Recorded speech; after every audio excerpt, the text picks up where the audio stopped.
నేనే నేనే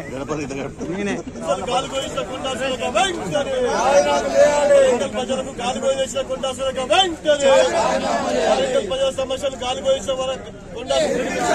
Warangal bus stand వెంటనే వరంగల్ బస్ స్టాండ్ వెంటనే బస్ స్టాండ్ నిర్మించలేని శాతగాని మంత్రివర్యులు వెంటనే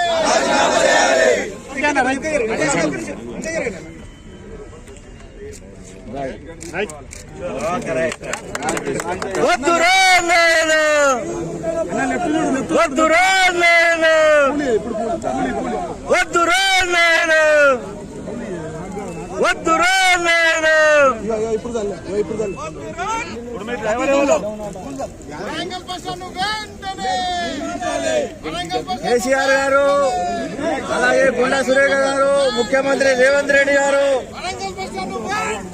నిర్మించాలి నిర్మించాలి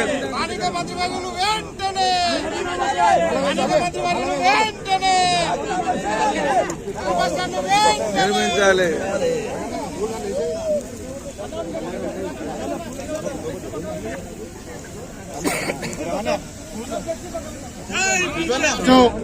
వరంగల్ జిల్లాలో వరంగల్ జిల్లా భారతీయ జనతా పార్టీ వరంగల్ బస్టాండ్ ని కూల్చిన బీఆర్ఎస్ ప్రభుత్వ వైఫల్యం, అదేవిధంగా 2 సంవత్సరాల దగ్గర వస్తున్నా కూడా కాంగ్రెస్ ప్రభుత్వం రేవంత్ రెడ్డి గారి నాయకత్వంలో స్థానిక మంత్రి కొండా సురేఖ గారి అభివృద్ధి మేర ఈరోజు వరంగల్ బస్టాండ్ ని మేము పడవ ప్రయాణాన్ని ప్రారంభించడం జరిగింది. ఈ పడవ ప్రయాణంలో ప్రతిపక్ష నేత 10 సంవత్సరాలు తెలంగాణను పాలించి అప్లపాలు చేసిన మహానేత కేసీఆర్ గారు ఉచిత ప్రయాణం చేయడం జరిగింది. అదేవిధంగా గౌరవ ముఖ్యమంత్రి వర్యులు రేవంత్ రెడ్డి గారు, అదేవిధంగా స్థానిక అభివృద్ధి అంటే ఇంటి పేరుగా ఉన్న కొండా సురేఖ గారు ఈరోజు ఈ పడవ ప్రయాణంలో వాళ్ళు పాల్గొనడం జరిగింది. వారికి భారతీయ జనతా పార్టీ వరంగల్ జిల్లా నుండి ఉచిత ప్రయాణం సౌకర్యాన్ని ఇవ్వడం జరిగింది. ఈరోజు హైదరాబాద్ తర్వాత ప్రధాన నగరంలో ఒకటైన మన వరంగల్ జిల్లాలో ఈరోజు అభివృద్ధి ఎంత ఉంది అనేది మనం వరంగల్ బస్టాండ్ని చూస్తే తెలుస్తుంది. గత 10 సంవత్సరాలలో చేతగాని బీఆర్ఎస్ స్థానిక ఎమ్మెల్యేలు నన్నపనేని నరేందర్, కేసీఆర్ గారు, అదేవిధంగా అప్పటి మంత్రివర్యులు ఎవరు కూడా ఈ బస్టాండ్ అభివృద్ధి చేయకుండా దీన్ని కూలగొట్టి ఏదో మేము మోడర్న్ ఎయిర్పోర్ట్ లాగా బస్టాండ్ని ఏర్పాటు చేస్తామని చెప్పారు. వారికి వరంగల్ ప్రజలు బుద్ధి చెప్పడం జరిగింది. మరి వారికి బుద్ధి చెప్పిన తర్వాత కాంగ్రెస్ ప్రభుత్వాన్ని నమ్మి కొండా సురేఖ గారిని ఇక్కడ గెలిపించుకోవడం జరిగింది. ఈ ఉమ్మడి జిల్లా నుంచి దాదాపు 10 మంది కాంగ్రెస్ ఎమ్మెల్యేలు ఉన్నా కూడా ఈరోజు వరంగల్ బస్టాండ్ 2 సంవత్సరాలైనా నిర్మించుకోలేదు. ఈరోజు వరంగల్ బస్టాండ్ దాదాపు 20 ఫీట్ల లోతుతోని ప్రమాదకర స్థలంగా ఏర్పడి గతంలో స్టోన్స్ తీస్తున్నప్పుడే ఒకరిద్దరు చనిపోయిన ఘటనలు ఉన్నాయి. మళ్ళీ ఈరోజు దాని నిండా కూడా నీళ్లు వచ్చి ఒక చెరువు కుంటలాగా ఉండడం జరిగింది. దానికోసం భారతీయ జనతా పార్టీ వరంగల్ జిల్లా నుండి మేము కాంగ్రెస్ ప్రభుత్వం యొక్క చిత్తశుద్ధిని ఈరోజు మేము ప్రశ్నిస్తున్నాం. ఎక్కడ ఉంది మీరు అభివృద్ధి?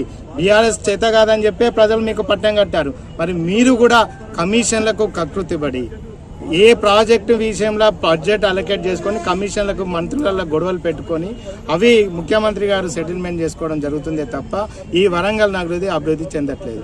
ఎంతో ప్రాచీన కాకతీయుల వారసత్వానికి పేరున్న ఈ ఓరుగల్లు నగరానికి బస్టాండ్ ఈ విధంగా ఉండడం మన వరంగల్ ప్రజల యొక్క ఆత్మగౌరవానికి ఇది సిగ్గుచేటు. కాబట్టి ప్రజల తరపున మేము మా ఆత్మగౌరవ పోరాటంలో భాగంగా గత సంవత్సరం డిసెంబర్ నెలలో బస్టాండ్ నిర్మాణం కోసం మహాధర్నా కార్యక్రమం చేపట్టడం జరిగింది. మళ్ళీ సంవత్సర కాలం పూర్తి అవుతుంది మేము ధర్నా కార్యక్రమం చేసి. కానీ ఎలాంటి కూడా చలనం లేని ఇక్కడి మంత్రులు ఎమ్మెల్యేల మీద ఈరోజు మళ్ళీ కూడా మేము ఈరోజు ఈ నిరసన వినూత్న పద్ధతిలో చేయడం జరిగింది.